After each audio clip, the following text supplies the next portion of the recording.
que eu queria saber do senhor, se os problemas das pessoas de 30 anos atrás ainda são os mesmos que as pessoas levam para o senhor hoje, em 2015. Eu acho que de 30 anos para cá são os mesmos. Os mesmos? Na época de Freud, não. Né? Na época do Freud, as doenças tinham um cunho diferente das doenças atuais. Né? Hoje em dia, as doenças são muito narcísicas, de cunho narcísico. Né? Muita vaidade. Ligado à onipotência, de cunho narcísico. Então, são doenças diferenciadas da que talvez o Dr. Freud pegava na época dele. Mas, por exemplo, quando o senhor fala assim, doenças narcisísticas, né, de onipotência, que tipo, assim, por exemplo? Só para a gente poder ilustrar.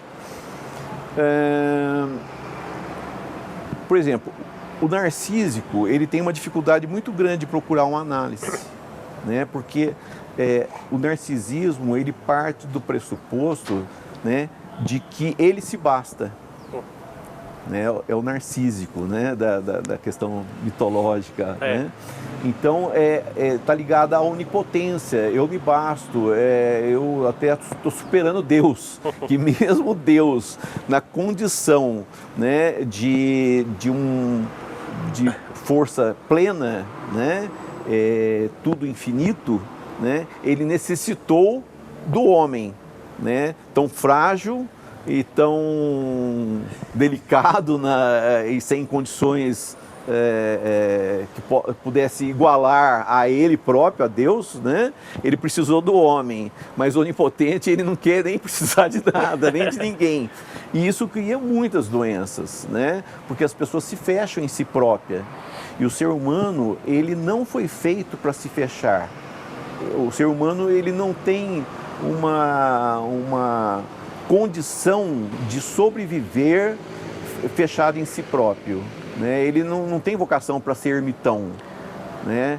Ele progride com o outro, né? Por isso a Academia de Letras, quando eu me filiei à Academia Jacarense de Letras, a gente não consegue crescer em nada na vida sem ter pares. E o senhor agora, pegando agora aquela, não sei se o senhor assistiu aquele seriado Sessão de Terapia, que passava na GNT. Algumas sessões assistia. E o senhor alguma vez já precisou de análise também, como era o Theo, que era o protagonista do seriado? Sim. Olha, todo analista, ele tem que viver em análise. É mesmo? Porque a ferramenta do analista é ele próprio. Né? Outras profissões, ele necessita de ferramentas que não só o conhecimento técnico, mas necessita de outras ferramentas. Né? Nós aqui nesse instante, você está usando diversas ferramentas, como o microfone, as câmeras e o seu próprio conhecimento técnico e científico. Né? E o analista, a ferramenta dele é a sua condição, né, de autoconhecimento, conhecimento de si próprio. E nós só conseguimos nos conhecer plenamente através da análise. Porque nós temos mecanismos internos de nós nos escondermos de nós próprios. Né? Nós temos mecanismos que não nos permite nos conhecer plenamente, que nos ludibria. Né? Por conta do narcisismo, da gente não querer ver coisas que a gente às vezes não quer ver na gente próprio, porque o narcisista não quer ver nada, né?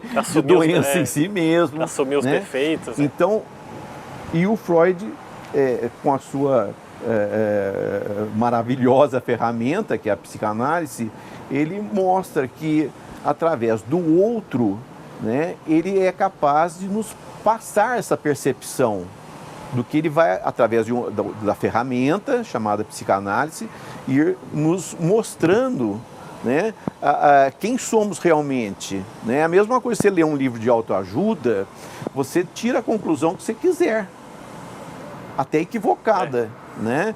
Mas quando você está num ambiente psicanalítico, um ambiente de análise, você tem a percepção do outro a seu respeito.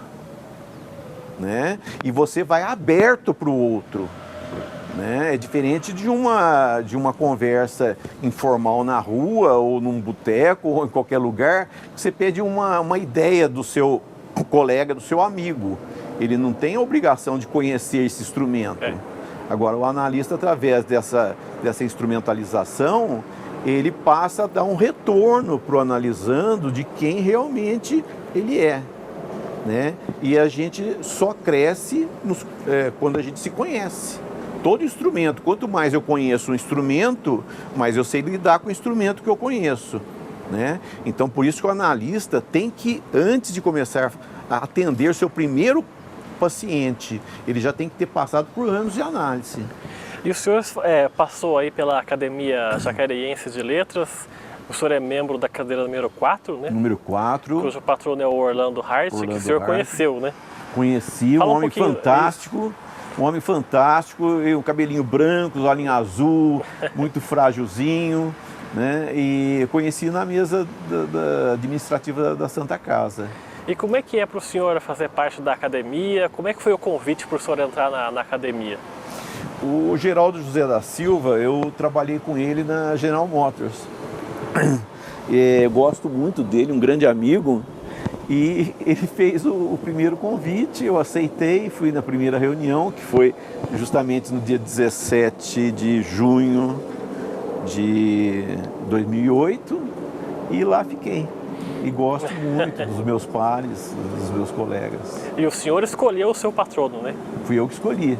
E por uma coincidência também, o filho do seu Orlando Hart é um grande psicanalista, Orlando Hart Jr., membro da Sociedade Brasileira de Psicanálise, um psicanalista fabuloso. E como é que é um convívio na academia? Eu já entrevistei muitos acadêmicos, né? Acho que uns 15 acadêmicos, se eu não me engano. Como é que é o cotidiano lá, das reuniões? Fala um pouquinho sobre esse dia a dia. As reuniões se dão às quintas-feiras. É muito agradável, o clima é muito gostoso, às vezes a gente promove sarau, que sempre também um clima muito gostoso e festivo, onde se lê poesias, tem dança, tem música, para a pessoa passar um momento muito agradável. E nas reuniões às quintas também são muito gostosas, né? E a gente estuda em grupo, a gente divide os conteúdos literários, né? E é muito gostoso mesmo. E a gente também promove todos os anos 3 concursos que já têm notoriedade até internacional, né? Que é o Festival de Sonetos, que esse ano teve, eu acho que mais de 1000 participantes, né? Tem o Troféu Jacaré e o Troféu Jacarezinho. Para a gente estar chegando na parte final da nossa entrevista, eu queria fazer umas perguntas rápidas para o senhor, assim. O senhor falou que leu muito quando era criança, na adolescência, e imagino que continua ainda hoje viciado nos livros também, né? Gosto. O senhor tem livros de preferência, autores de preferência também? Olha, eu gosto muito de Machado de Assis, né? Mas eu gosto de ler, assim, de tudo que eu vejo por aí, entendeu? Até eu fui de uma época de gibi, né? E aquilo também porque ele incentiva a imaginação, né? Tudo que incentiva a imaginação depois vai ser um elemento fértil para o escritor, né? O escritor tem que ter uma imaginação sempre muito ativa, né? Então, por exemplo, agora que eu estou lendo nesse instante é a Margarete Duras, um livro lindo dela chamado O Amante. Ela nasceu em Saigon, ela foi roteirista também de cinema, foi diretora de cinema, uma grande romancista. Então é o que eu estou lendo atualmente. Mas há umas semanas atrás eu estava lendo Beatlemania, né? Que é um livro sobre os Beatles, e uma biografia do Erasmo Carlos, que eu gosto Minha muito. fama de mal, né? Então E o senhor falou no roteiro do cinema, eu não posso esquecer de falar dos seus curtas, que o senhor também é cinéfilo também, né? Fala um pouquinho dos seus curtas. Então, eu tenho 4 curtas, né? Um chamado Vermelho Fatal, que é de 18 minutos, que eu acho que foi o mais bem elaborado, né? Foi dirigido pelo José Luiz Bednarski, a protagonista foi a Isildinha Costa, uma grande atriz, fez um papel muito bonito no filme. Matheus Santos Guimarães, eu fiz o roteiro.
Depois tem um outro filme que eu fiz curta também, que é Diferentes Pontos de Vista, a história da mãe com seus filhos, o ponto de vista do afeto da mãe e o ponto de vista do afeto do filho.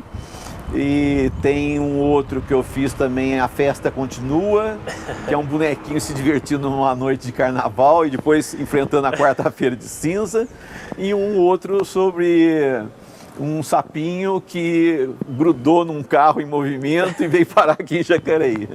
O senhor é cinéfilo também, gosta de cinema? Gosto muito de cinema, sempre fui apaixonado por cinema, desde criança.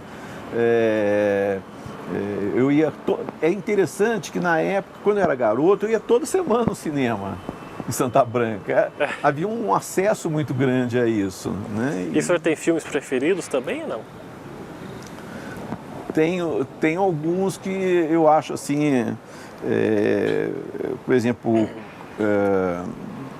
eu não lembro o nome, mas é um filme do Bruce Willis, que ele tinha corpo de cristal. Corpo Fechado. Corpo Fechado. É um dos filmes que eu acho que tem uma ideia psicanalítica maravilhosa. Mas eu gosto de tudo no mundo do cinema. E o senhor também falou quando o senhor falou do narcisismo, da onipotência, que a pessoa sente até maior que Deus. Como é que o senhor lida com a religião? O senhor é um homem religioso? Eu fui católico muitos anos, até de comunhão diária, né? Mas a partir da psicanálise eu acabei me tornando ateu, né? Sou agnóstico e ateu. Porque eu acho que o afeto, o amor, né? Ele não é uma propriedade de uma religião. Ele é uma necessidade do ser humano, tal qual a respiração. Da mesma maneira que nós não vivemos sem o respirar, nós não vivemos sem o afeto. Então, do ponto de vista psicanalítico que eu tenho, né, com as minhas vivências também, eu acho que não é uma propriedade de nenhuma religião. Eu acredito que na condição que eu hoje adoto, que de ateu, eu tenho a mesma necessidade de ter um afeto verdadeiro. Porque tem muitas pessoas que acreditam ter um afeto verdadeiro e tem afetos contaminados, amores contaminados, né? Então a gente tem que estar sempre se requintando, se analisando se o amor da gente realmente é um amor verdadeiro e puro, né? E isso não é a propriedade de nenhuma entidade religiosa. E como é que o senhor lida com a finitude, com a morte? Sou discriminado por ser ateu, inclusive. É. É interessante isso, entendeu? Porque as pessoas falam, nossa, ateu já associa a gente ao mal, entendeu? Geralmente... Como tem pessoas de determinadas religiões que acham assim, não, mas eu sou de tal religião, como aquilo fosse o passaporte do afeto, o que não é real. Mas o senhor é daqueles ateus, por exemplo, que está no avião e fala assim, tomara que esse avião não caia.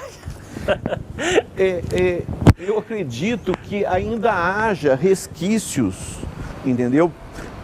De tempos em que fui católico, entendeu? Às vezes eu me pego com certas atitudes ainda de cunho católico, entendeu? Pelos tantos anos que eu fui católico, desde que eu me conheço por gente, fui criado no catolicismo, né? E tanto que houve momentos da minha vida de comunhão diária mesmo. E como é que o senhor lida com a finitude, com a morte? Então, eu não costumo inferir nada no pós-morte, porque eu não sei. Eu não costumo gastar energia com esse hipotético. Mas depois vai ter uma outra vida. Depois, para mim, se vai virar pedra depois ou vai virar produto dos vermes que irão comer, isso para mim não tem peso nenhum. É algo hipotético que eu só vou ficar gastando uma energia desnecessária. E como é que o senhor define o ser humano, para a gente encerrar essa entrevista? O ser humano é a coisa mais preciosa que existe. Não é à toa que Deus se encantou com o ser humano, embora eu seja ateu, mas dentro da condição de que o amor é a base de tudo, o amor encanta. Então bastou o ser humano ter a sua... estar impregnado desse amor, ele por si só não precisa fazer nada, não precisa pôr roupa bonita, não precisa pôr nada, ele já é encantador. É o único ser que é capaz de amar, né? Então, é o único, né? É verdade.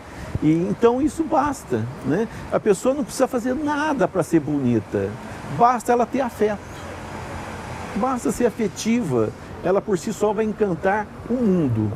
Tá certo, senhor João Azeredo, obrigado pela sua entrevista, parabéns pelo seu trabalho. Obrigado, Romero, eu que agradeço. Viu? Obrigado por essa entrevista. Muito obrigado. O programa Gente em Destaque fica por aqui, a gente volta numa próxima oportunidade. Até lá.